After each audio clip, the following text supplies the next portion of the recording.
warahmatullahi wabarakatuh. Nama saya Urfanailatus Sa'diyah dengan nomor induk mahasiswa 0602003200055 dari Fakultas Tarbiyah dan Keguruan, tepatnya di program studi Manajemen Pendidikan Islam semester 1 UIN Sunan Ampel, Surabaya. Pada video kali ini, saya akan membahas tentang pengertian dan struktur karya tulis ilmiah. Untuk materi lebih lengkapnya, simak video berikut ini. Sebelum kita membahas tentang struktur karya tulis ilmiah, alangkah baiknya kita tahu apa itu pengertian karya tulis ilmiah. Karya ilmiah adalah sebuah karya tulis yang dibuat untuk memecahkan suatu permasalahan dengan landasan teori dan metode-metode ilmiah. Biasanya karya tulis ilmiah berisikan data, fakta, dan solusi mengenai suatu masalah yang diangkat. Penulisan karya ilmiah harus dilakukan secara runtut dan sistematis. Sedangkan permasalahan yang diangkat bersifat objektif dan faktual. Adapun contoh dari karya tulis ilmiah dibagi menjadi dua macam, yaitu karya ilmiah pendidikan dan karya ilmiah penelitian.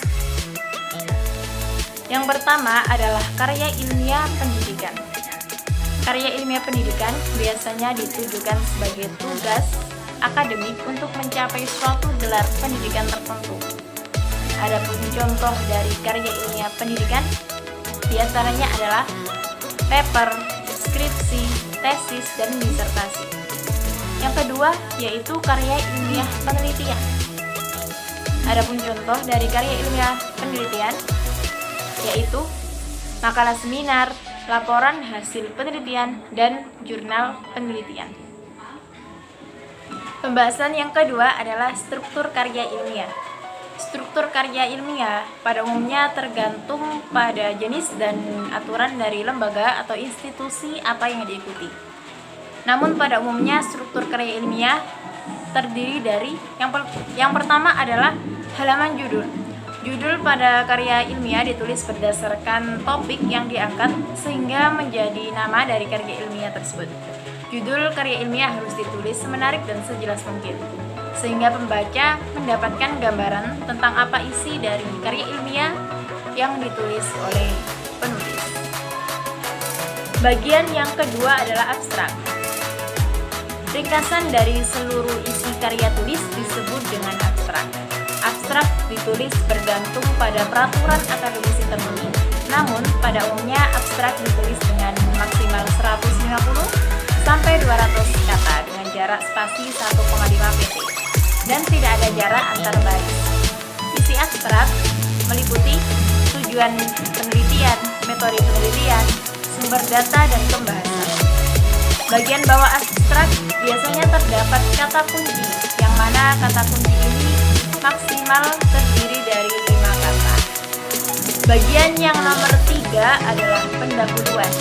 Bagian pendahuluan setidaknya di dalamnya terdapat yang pertama adalah latar belakang masalah, yang kedua identifikasi masalah, yang ketiga pembatasan masalah, yang keempat perumusan masalah, yang kelima tujuan pembahasan, dan yang terakhir adalah pemaknaan.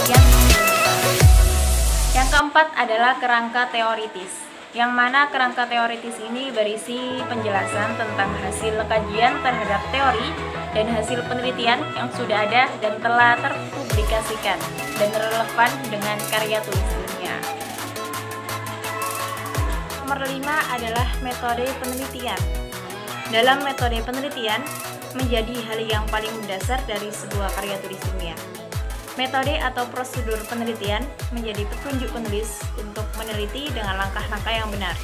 Sebab, jika metodenya salah, maka pembahasannya juga pasti akan salah. Terdapat 2 metode yang di dalamnya masih ada subbagiannya, yaitu metode kualitatif dan metode kuantitatif. Yang nomor 6 adalah pembahasan. Pada bagian pembahasan ini harus mendapatkan porsi tulisan yang paling banyak dibandingkan dengan bagian-bagian lainnya. Apa yang ditulis pada bagian kerangka teoritis akan digunakan semaksimalnya pada bagian pembahasan ini. Yang nomor 7 adalah kesimpulan dan saran. Terdapat 2 penyampaian dalam menulis kesimpulan.